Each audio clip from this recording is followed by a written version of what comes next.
வேலூர் நாடாளுமன்ற தேர்தலில் ஏசி சண்முகம் வெற்றி பெற்றால் கல்விக்காகவும் விவசாயத்திற்காகவும் பாடுபடுவார் என்று தேமுதிக பொருளாளர் திருமதி பிரேமலதா விஜயகாந்த் தெரிவித்துள்ளார். குடியாத்தம் புதிய பேருந்து நிலையம் அருகில் அதிமுக வேட்பாளர் ஏசி சண்முகம் மற்றும் இடைத்தேர்தல் வேட்பாளர் மூர்த்தி ஆகியோரை ஆதரித்து தேமுதிக பொருளாளர் திருமதி பிரேமலதா விஜயகாந்த் பரப்புரை செய்தார். அப்போது பேசிய அவர், தேமுதிகவை தொட்டால் என்ன நிலை வரும் என்று திமுக பொருளாளர் துரைமுருகனுக்கு புரிந்திருக்கும் என்றார். தேமுதிகவை அவமதிக்க நினைத்தால் அவர்கள்தான் அவமானப்பட்டு போவார்கள் எனவும் அவர் ஆவேசம் தெரிவித்தார். மேலும் ஏசி சண்முகம் வெற்றி பெற்றால் கல்விக்காகவும் விவசாயத்திற்காகவும் பாடுபடுவார், புதிய திட்டங்களை வகுத்துக் கொடுப்பார் என்று உறுதியளித்தார். தேமுதிகவை கேவலப்படுத்தணும் நினைச்சதுனாலதான் இன்னைக்கு கடவுள் உங்களை கேவலப்படுத்திட்டு இருக்கிறார். நீங்க ஏதோ ரொம்ப யோக்கியர் மாதிரி பேசுனீங்களே, இன்னைக்கு உங்களுடைய யோக்கியத்தை என்ன என்பது வெட்ட வெளிச்சமாக இன்னைக்கு ஒட்டுமொத்த வேலூர் தொகுதி மக்களுக்கு இன்னைக்கு தெரிந்திருக்கிறது.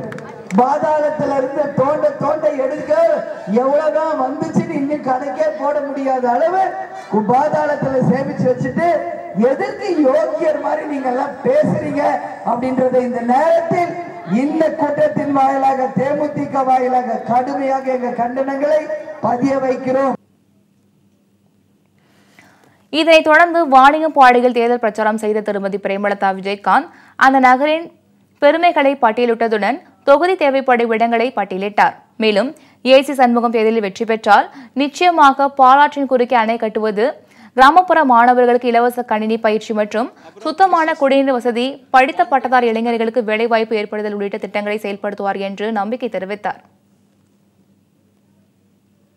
அந்த வாக்குறுதிகளை உறுதியாக நிறைவேற்றுவார் என்பதை தெரிவித்துக் கொள்கிறேன். பாலாற்றின் குறுக்கே தடுப்பணைகள், வாணியம்பாடி நகரம் கிராமம் முழுவதும் தரமான சாலைகள், குடிநீரை அமைத்து தருவது, வேலூர் மாவட்டத்தை இரண்டாக பிரிப்பது என்று எண்ணற்ற திட்டங்களை உங்களுக்காக செய்ய அண்ணன் ஏசி சண்முகம் அவர்கள் வெற்றி சின்னமாம் இரட்டை இலை சின்னத்தில் போட்டி போடுறார்.